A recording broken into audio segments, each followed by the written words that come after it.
అందరికీ నమస్తే ఫ్రెండ్స్. స్వాధ్యాయంలో భాగంగా ఇరిటేషన్ అనే బుక్లోని జ్ఞానం గురించి తెలుసుకోబోతున్నాము. బ్రహ్మర్షి పితామహ పత్రిజీ గారికి, వంశీ మాస్టర్ గారికి, ప్రవీణ మేడం గారికి నా ఆత్మ ప్రణామాలు. ఇరిటేషన్ బుక్ రచయిత అయిన టార్కం సెల్డారియన్ గారికి నా ఆత్మ ప్రణామాలు. అయితే ఈరోజు పార్ట్ 31 తెలుసుకోబోతున్నాం ఫ్రెండ్స్. చిరాకు వికర్షణను సృష్టిస్తుంది, సేవ ప్రసరణలకు నిరోధిస్తుంది. చిరాకు, ఒత్తిడి, వికర్షణ, ద్వేషాలు లేకపోతే మనం సేవ, ప్రేమలలో ఉంటే మన సంఘ సేవ గొప్పగా మెరుగుపడుతుంది. నాణ్యతల బృందంగా గానం గోళాల బృందగానం వంటిది. నాణ్యతల బృందగానం గోళాల బృందగానం వంటిది. మిగిలినవన్నీ ఇబ్బంది పడుతున్నప్పుడు ఒక నైపుణ్యం మాత్రమే మెరుగుపడితే అది వైరుధ్యానికి దారితీస్తుంది. ఆ వైరుధ్యం బలహీనపరచటమో, చిరాకుపరచటమో లేదా విచ్ఛిన్నం చేయటమో కావచ్చు.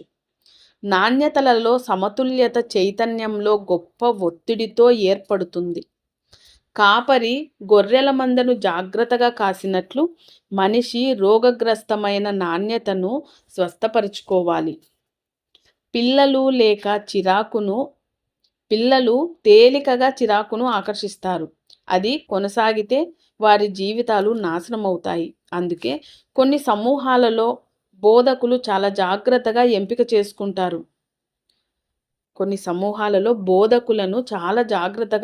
చేసుకుంటారు. పిల్లవాడి భవిష్యత్తు గురువు చేతిలో ఉంటుంది కదా.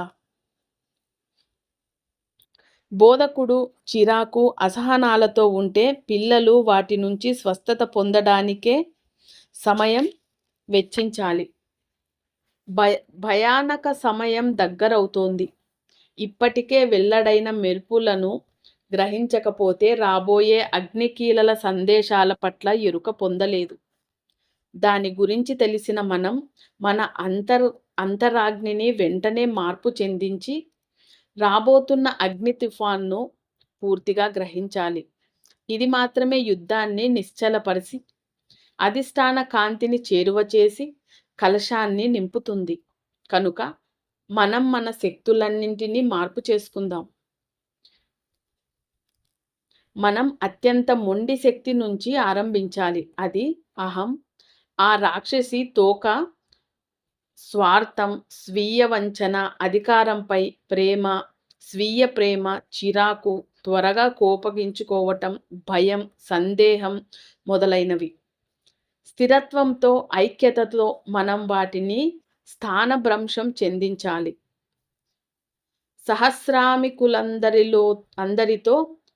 సహస్రామికులందరితో పూర్తి సంఘీభావంతో ఉంటూ అధిష్టాన వర్గాన్ని కృతజ్ఞతతో అంగీకరిస్తూ ఇవ్వబడిన కార్యాలను ఉల్లాసంగా నెరవేరుస్తూ ఓర్పు, కృతజ్ఞతలతో నిర్దేశత్వాన్ని అనుమతించాలి. చిట్ట చివరకు విశ్వాసంతో ఉండాలి. హృదయాలలో అంకితాగ్ని, నిర్మాణాత్మకత ఉన్నవారిపై ప్రేమ, శిఖరానికి మార్గం వేసే వారిపై గురి ఉంటే ఇదంతా సులభ సాధ్యమే. చివరిసారిగా చిరాకు గురించి చెప్తున్నాను. అది చేసే హానిని గుర్తించండి. మనకే కాదు, అంతరిక్షానికి కూడా ఈ ప్రపంచపు చిరునవ్వు, గౌరవాలతో చుట్టుముట్టబడాలి తప్ప ఛిద్రమైన ఆరతో కాదు. దాని హాని భూమి అడుగుకు పాకుతుంది. సృష్టి కోసం చిరాకుకు వ్యతిరేకంగా ఉండాలని నిర్ణయించుకోండి. రక్తం గడ్డకట్టి చెవిని మూసివేస్తే ఎవరైనా వినగలరా? కళ్ళు మసకబారిన మనిషి చూడగలడా? చైతన్యంపై పొర కమ్మితే సముపార్జించుకునేది ఏముంటుంది? ఓకే ఫ్రెండ్స్, ఇరిటేషన్ ఈ బుక్ ఈ రోజుతో కంప్లీట్ అయింది. మరొక మంచి బుక్తో మళ్ళీ కలుసుకుందాము. Thank you friends. దయచేసి లైక్ చేసి సబ్స్క్రైబ్ చేయండి. బాయ్. మాధవి.